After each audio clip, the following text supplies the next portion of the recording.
네, 부총리님 이번 추석 긴 연휴 동안에 이 뭐 다 의원님들은 다 청취한 민심이 다들 다르겠지만 제가 청취한 민심은 어쨌든 경제적인 불안 또 미래 세대에 대한 염려 이런 것들이 대부분이었습니다. 그래서 이런 걱정은 정부가 해야 될 걱정, 우리 국회의원 해야 될 걱정인데 국민들이 이렇게 걱정하는 상황이 되었습니다. 그래서 그 관련해서 제가 질의를 하겠는데 부처님 조금 불편할 수도 있는데 제가 질의를 해보겠습니다. 지금 보면 어쨌든 전체적으로 기지 통화국들이 우리가 지금 비기축 통화국이고 기지 통화국들마저도 여러 가지로 정부 부채에 대한 경고를 계속 염려를 하고 있습니다. 그래서 지금 쉬운 길을 걸으면서 가게 된다면 결국 우리나라도 베네수엘라나 아르헨티나 꼴이 나서 결국 이 빚이 미래 세대에 넘어가지 않을까 이렇게 많은 염려와 경고 등을 하고 있습니다. 그래서 실제로 자금의 환율이나 지금 벌어지고 있는 환율, 물가, 부동산, 증시 이런 자산의 버블을 들여다보면 그 길을 그대로 따라가고 있는 게 뻔히 보이고 있습니다. 그래서 이재명 정권만 사태의 심각성을 모르는지 제가 걱정이 되고 있습니다. 그래서 재정 폭주의 문제점을 제가 질의해 보겠습니다. 지난 문재인 정부 때 5년간 어떠한 경우였던 간에 토탈적으로 봤을 때 문재인 정부의 5년간 나라 빚이 무려 400조 원 넘게 늘어났고 이명박 박근혜 정부를 합친 국가 채무가 351조였습니다. 그나마 윤 정부에서는 부채에 대해서 조금 줄이나 했더니만 지금 다시 새 정권이 오면서 국가 재정 파탄 프로젝트가 또다시 시작되는 것이 아닌가 하는 염려를 하고 있습니다. 다음 슬라이드 보겠습니다.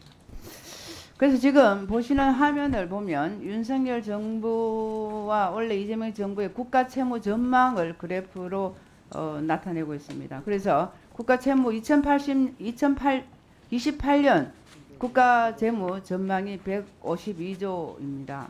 근데 전망을 할 때 윤석열 정부에서는 그 윤석열 정부의 전망과 28년도 이재명 정부의 전망의 차이가 152조가 나고 있습니다. 그래서 이렇게 많은 채무의 전망이 늘어나고 있는 이유는 어쨌든 이렇게 늘어나면서 대놓고 펑펑 선다는 것에 대한 천명이지 않나 하는 염려를 지금 하고 있습니다. 그 다음 보면 어쨌든 이재명 정부는 이제 빛의 혁명으로 탄생했다고 합니다. 그래서 이제 빛나는 대한민국을 만들어야 하는데 부채가 쌓이는 모습을 보니 이제 빚만 늘어나는 대한민국이 되지 않나 하는 걱정을 하게 되고요. 재정 건전성은 결국은 이래 되면 포기가 되고 관세 외교는 지금 현재 관세를 많은 질문이 합니다만은 지금 현재의 상황은 기업들이 봤을 때는 폭망입니다. 조세 정책은 오락가락해서 국민들이 간만 보고 있나 이렇게 생각을 하고 있고요. 그래서 이렇게 선동 정치로 시작되게 된다면 대한민국 경제가 사상 누각 위에 올려진 듯 합니다. 그래서 정권 출범과 동시에 국회 권력을 남용해서 이런 포퓰리즘이 가지 않도록 소비 쿠폰에 대해서 많은 염려가 있었습니다만 어쨌든 쿠폰이 시작이 됐고요. 올해는 지난해보다 8.1%가 늘어난 내년 예산, 정부 예산을 들고 와서 지금 물가, 미래 세대 이런 거 고려하지 않고 재정 폭주가 올인하겠다는 이런 얼음장처럼 느껴지게 됩니다. 여기서 보면 걱정이 IMF에서 이렇게 경고했던 경고입니다. 재정의 지속 가능성을 확보를 해야 되고 더 큰 이유는 고령화와 관련된 지출 압력을 수용하기 위해서는 장기적인 재정 계획이 필요하다 이렇게 되어 있습니다. 결국은 우리가 고령화로 가면서 10년 뒤에는 30%의 고령 인구가 될 거라는 염려입니다. 그래서 경제를 책임질 청년은 사라지고 인구의 3명 중에 1명은 노인이 된다고 보고 있는 거죠. 그래서 이제 그런 염려가 있는 상황인데, 부처님 보시기에 이런 이제 여러 가지 어려움이 지금 많습니다만, 이 어려움 중에 조금 전에도 질문을 했었는데, 재정준체계 법제화에 대해서 지난번 청문회 때 말씀을 하셨는데, 이 재정준체계 법제화를 딱히 법제화를 하실 건지 해줘야 된다고 저는 생각합니다만, 그래서 어떻게 수용해서 국민들한테 약속하면서 안전하게 갈 수 있다고 안심을 시킬 수 있는 건지 한번 말씀 한번 간단하게 해보시고요.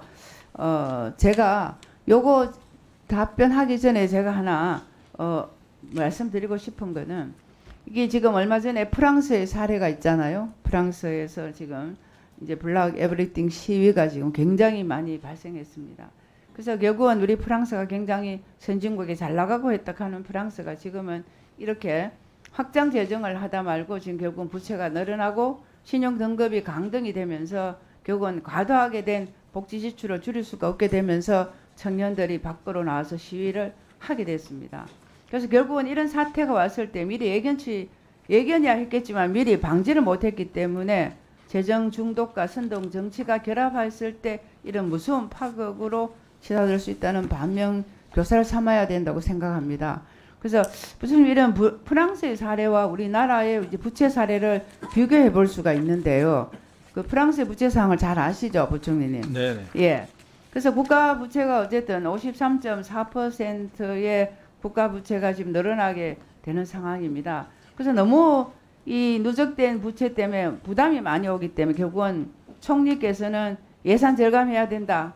정부 지출을 동결한다. 공익을 축소하자 이런 긴축 재정안을 내게 되니까 갑자기 결국은 이런 극좌파 세력 강성 노조들이 들고 일어나서 지금 어쩔 수 없는 걷잡을 수 없는 총리가 교체를 해야 되고 이런 여러 가지 어려움이 있게 됩니다. 그래서 이렇게 마약처럼 이 선심성으로 지출이 됐을 때 중독된 시민들을 어떻게 치료해야 될지가 제일 걱정입니다. 총리님 거기에 대해서 답변을 한번 해보시고요. 다음 질의는 다음 질의 때 제가 연결하도록 하겠습니다. 답변 한번 해보시죠. 예, 의원님께서 걱정하시는 뭐 장기적으로 재정의 지속 가능성에 대한 염려는 뭐 저도 똑같은 생각을 가지고 있고요. 다만 재정의 지속 가능성을 유지하는 게 지금 매년 이런 식으로 할 것인지, 그럼 어떻게 할 것인지 하는 게 사실은 지금 굉장히 중요한 그 의사결정입니다. 플랜을 잘 짜셔야 될 것 같습니다. 그런 측면에서 저희들이 이걸 어떤 식으로 장기적으로 재정의 지속 가능성을 유지하면서 재정의 적극적인 역할을 통해서 경제 성장, GDP 분모를 키우는 쪽으로 갈 것이냐 하는 부분에 대해서는 저희들이 많은 고민을 하고 있다는 말씀을 드리고, 그런 측면에서 아마 재정의 어떤 지속 가능성에 대한 문제 접근을 이렇게 하도록 하겠다는 말씀을 드리겠습니다. 프랑스 같은 경우는요, 부채 수준도 문제지만은 거기는 각종 정치 여건이라든지 좀 다른 부분이 있는 것 같습니다. 그래서 저희들도 프랑스를 반면교사 삼아서 그렇게 되지 않도록 그렇게 네.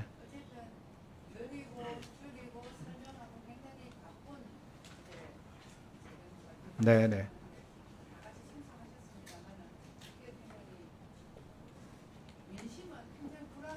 네.